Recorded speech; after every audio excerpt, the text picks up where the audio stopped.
1 Samuel chapter 7. So the men of Kiriath Jearim came and took up the ark of the Lord. They brought it to Abinadab's house on the hill, and consecrated Eleazar his son to guard the ark of the Lord. The ark remained at Kiriath Jearim a long time, 20 years in all.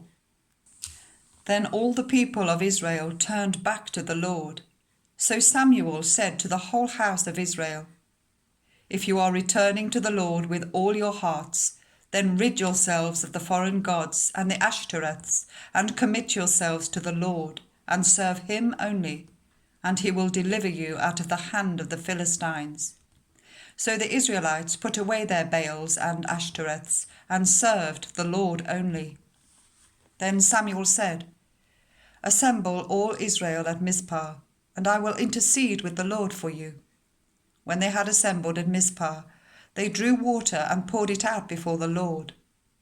On that day they fasted, and there they confessed, "We have sinned against the Lord." Now Samuel was serving as leader of Israel at Mizpah. When the Philistines heard that Israel had assembled at Mizpah, the rulers of the Philistines came up to attack them. When the Israelites heard of it, they were afraid because of the Philistines.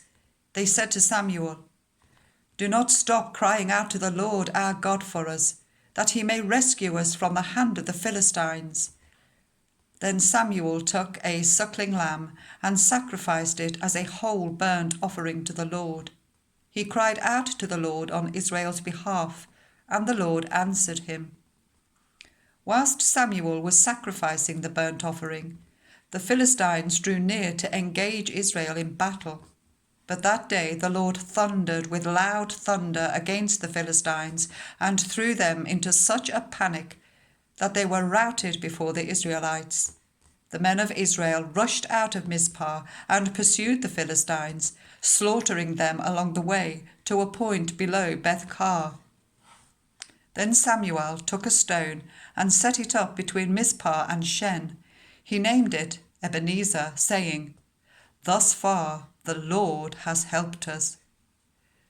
So the Philistines were subdued, and they stopped invading Israel's territory. Throughout Samuel's lifetime, the hand of the Lord was against the Philistines.